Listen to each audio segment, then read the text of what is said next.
The Senate Intelligence Committee holding a hearing on social media influence just one day after Facebook shut down 32 pages associated with a covert campaign that was spreading divisive political messages. While no representatives from Facebook or other social sites were present at this committee, they will be facing a Senate Intelligence Committee hearing come September 5th. As Facebook says, the 32 deleted pages mimic exactly what Russian agents have done in the past. Where do we go from here? And what more do these social media sites need to do to suppress the influence from outside sources? We bring in former Senate Homeland Security Committee Chair, former Senator from Connecticut, Joseph Lieberman. Looks like a Russian troll, Senator. Yes. Quacks like a Russian troll.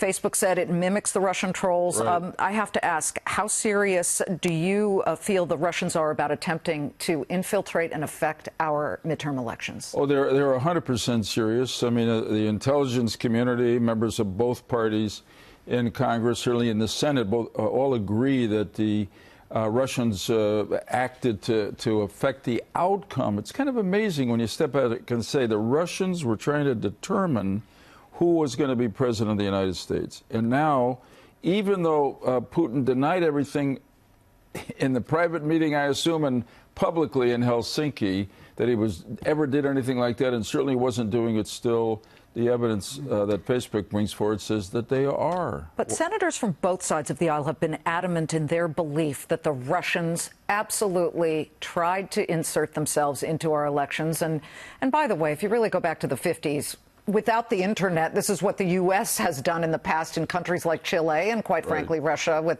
flyers and all kinds of things. But the end game was different. The end game was democracy. Correct. Versus what the Russians want to do. Some of these pages yesterday were very anti-President Trump. Others seem to be kind of middling around in Nowheresville. But it really affects both sides here. You have had particular involvement with Russian evil because of the Magnitsky Act. You were one of the 4 senators who co-sponsored this act brought about by hedge fund manager Bill Browder, whose Russian accountant was murdered after he uncovered a horrific crime in Russia. That was Magnitsky, the act Sergei Magnitsky. He was murdered in prison, ostensibly at the behest of Vladimir Putin at the time. The Magnitsky Act. That's an act of Congress, and it is now law, right? Right. We've heard that these Russian lawyers have tried to come in and meet during the campaign with some of the Trump people. That was the meeting at Trump Tower. It was all about the Magnitsky Act. The Russian Duma responded to the Magnitsky Act by banning adoptions by Americans of Russian babies or infants. And the woman who was at that meeting claimed that she wanted to talk about that, but of course they also said she had, apparently, that she had dirt on Hillary Clinton that could help the Trump campaign. But she wants the Magnitsky Act lifted. That was her focus. Right. This would take an act of Congress. Do you ever foresee that happening? I don't. There was very broad bipartisan support for the Magnitsky Act. Very briefly, what it says is that if you're a human rights violator in Russia and now anywhere in the world, and you're put on the list by the President of the United States, that means 2 things. 1, you can't come to America, and 2, your assets in America or any other country that has a similar law, and England and Canada, for instance, do, your assets are frozen. Well, that really gets to the oligarchs in Russia and to the whole crew around Putin, who was the center of all this trouble. I've talked to Bill Browder, and he actually says that President Trump has been very tough on the Russians through his actions. Not necessarily when he meets with Putin, but boy, he has instituted, well, his Treasury Department, tougher sanctions and wider sanctions on Russian oligarchs. That's true. I mean, it's like a lot of other areas where, in some ways, I say to myself, maybe it's better if I don't listen to what the president says, but just judge him based on what he does, because there's a lot of distractions coming out. The performance by President Trump in Helsinki was weak.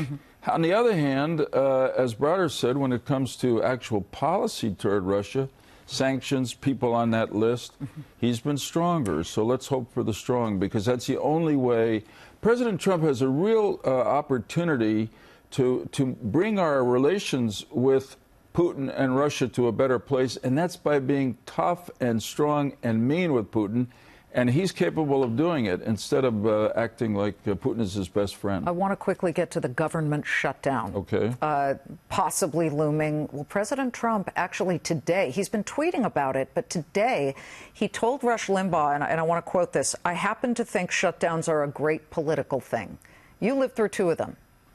Yeah, they're hell, and particularly so for the party in power. So I've talked to some of my Republican friends on Capitol Hill, still in Congress. Oh my God! Every time the president says a shutdown, they know he's trying to get something done on border security.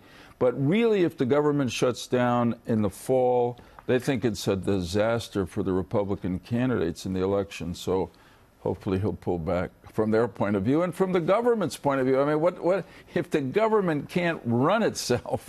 What can it do? That's the bottom line, really. And one last question. We've seen a tilt toward more socialist talk and some socialist candidates on the Democratic side. Right. What risk does that bring to the Democratic Party if the party goes extremely far left?